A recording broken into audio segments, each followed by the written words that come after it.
Right. First off, thank you all for being here. First panel of the conference, first speaker.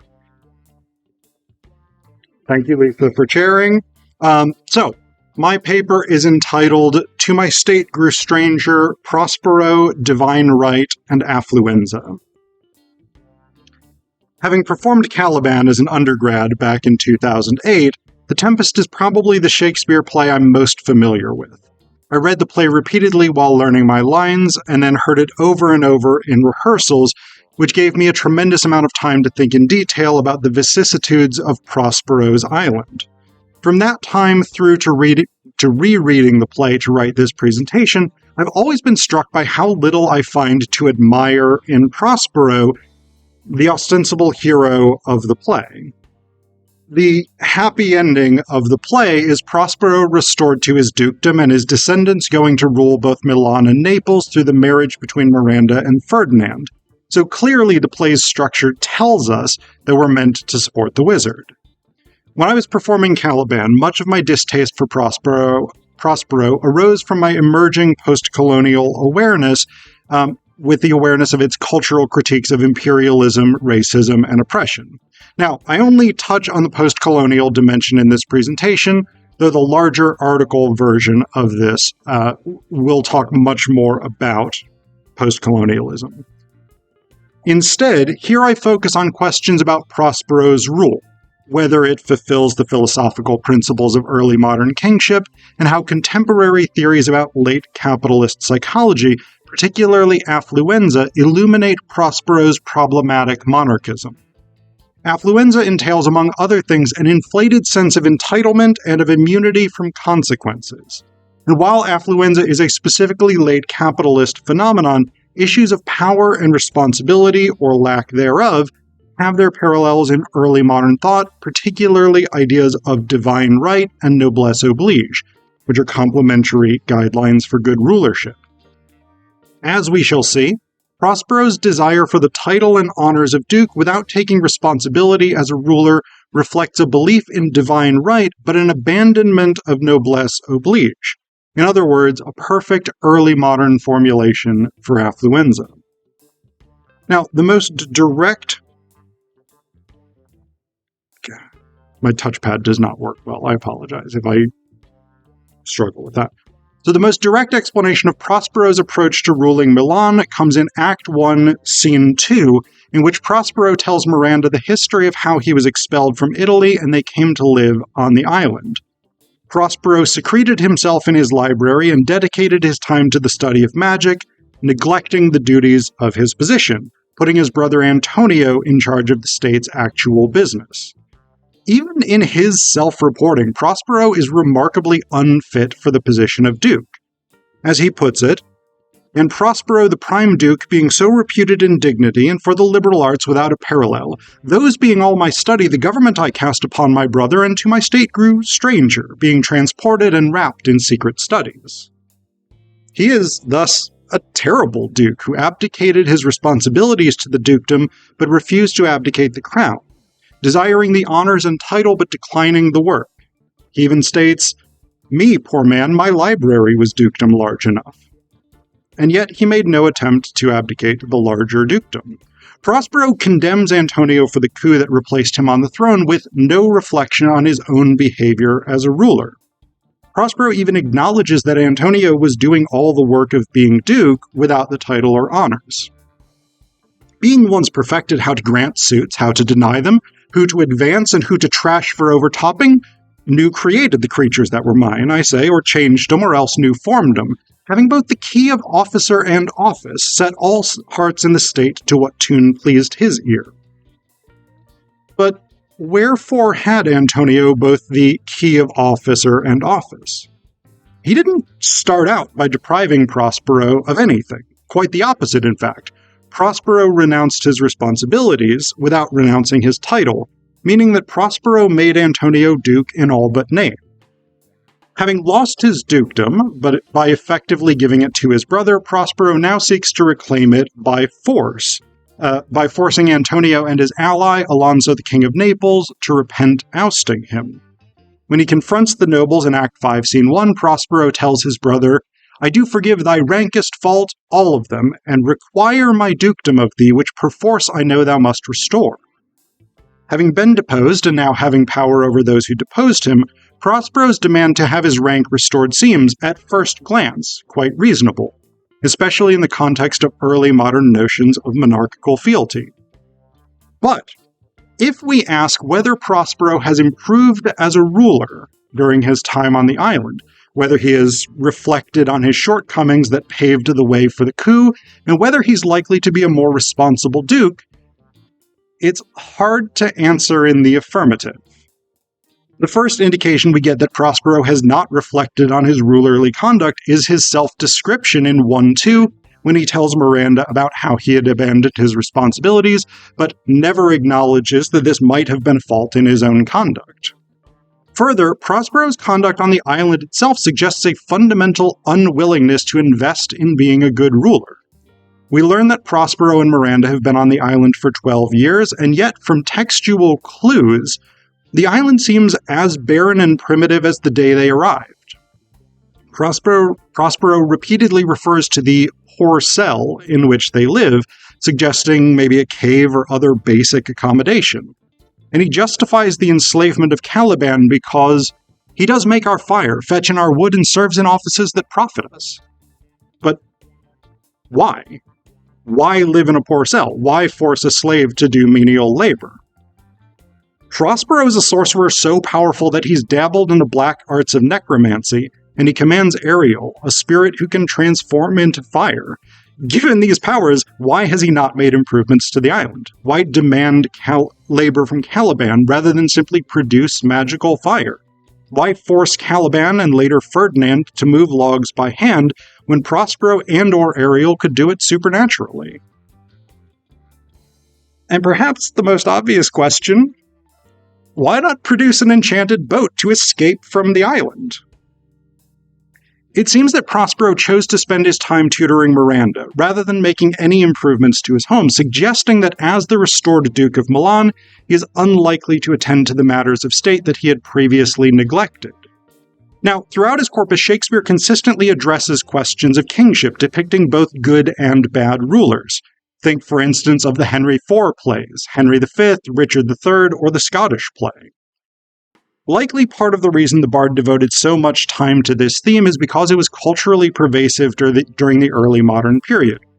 And one thinker whose ideas likely influenced Shakespeare's understanding of monarchy was King James.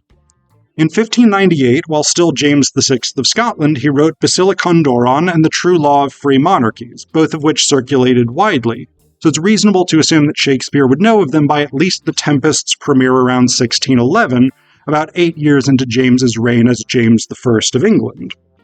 James's work focused on the power and responsibilities of a monarch. The True Law is more concerned with the absolute power of a ruler and on justifying why a revolt against a ruler is never theologically, historically, legally, or logically justified. A position Prospero would likely agree with.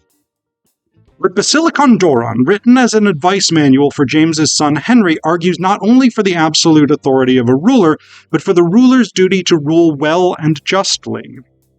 Among the advice James passes on to his son is this passage.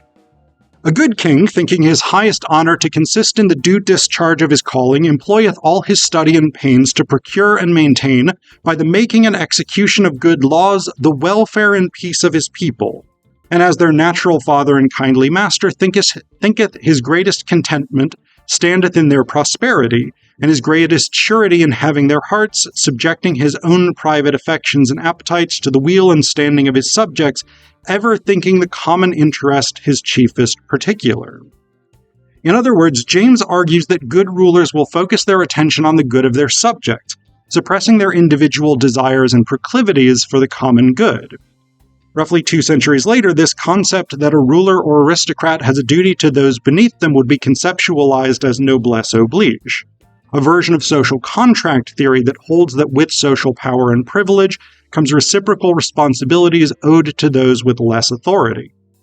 It is here that Prospero fails the test of early modern kingship.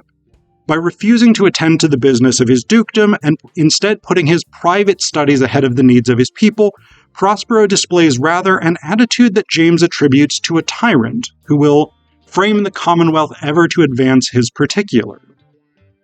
Now, there's little reason to think Prospero passed bad laws to abuse his power in Milan, which is another one of the major attributes James ascribes to tyrants, though Prospero's iron-fisted rule over Caliban, his threats to Ariel, and the arbitrary control he exerts over Miranda leave that possibility open.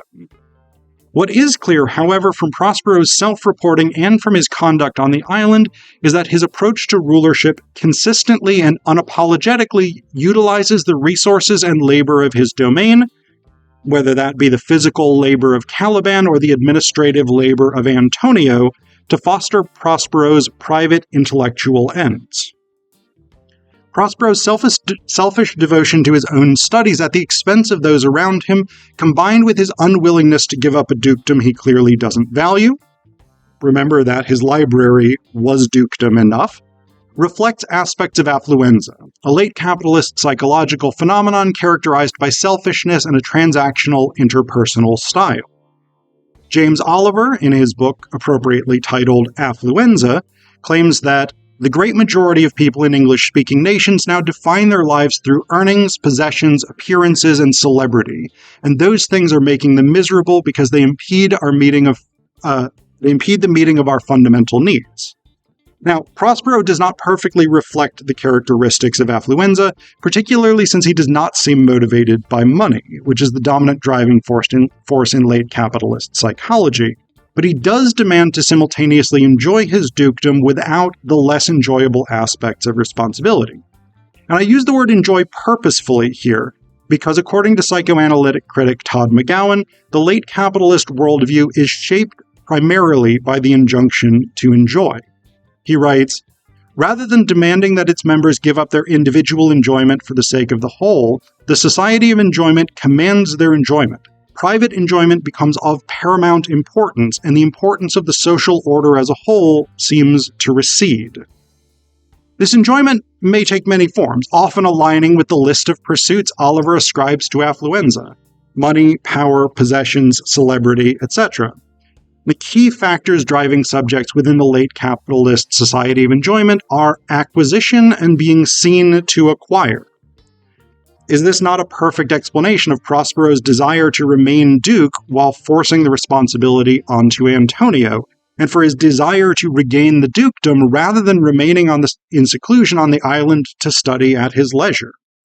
Prospero wants the trappings of public office simultaneously with the individual seclusion afforded only to private individuals, and he's perfectly happy to treat others as pawns in order to achieve his goals. Prospero's treatment of others reflects the socially destructive aspects of affluenza and late capitalist enjoyment because he consistently manipulates those around him, even his own daughter, to achieve his ends.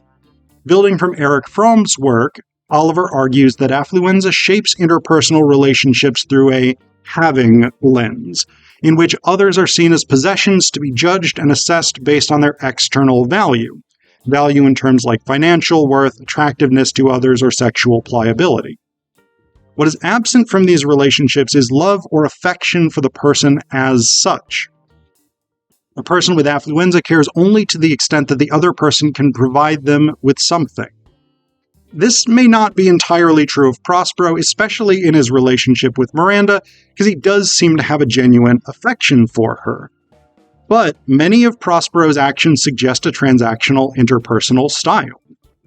Probably the earliest instance of this transactional mindset comes in 1-2 when Prospero reminds Ariel that he freed the spirit from a pine tree in which he had been imprisoned, this act being the basis for Ariel's subjection to Prospero. Because he rendered Ariel a kindness, the spirit is now bound to him until Prospero decides to offer freedom. More extended is the transactional treatment of Miranda and Ferdinand. While the two young people seem to fall in love organically, Prospero clearly plans for his grandchildren to become kings of Naples through the marriage. After Ferdinand is returned alive and well to Antonio and Alonso's party, the wise counselor Gonzalo reflects, Was Milan thrust from Milan that his issue should become kings of Naples?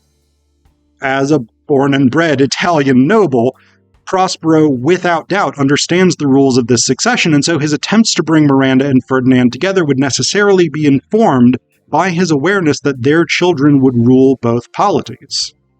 Even beyond this, however, when Prospero reveals to Alonso that his son has survived the shipwreck, he does so in the language of exchange.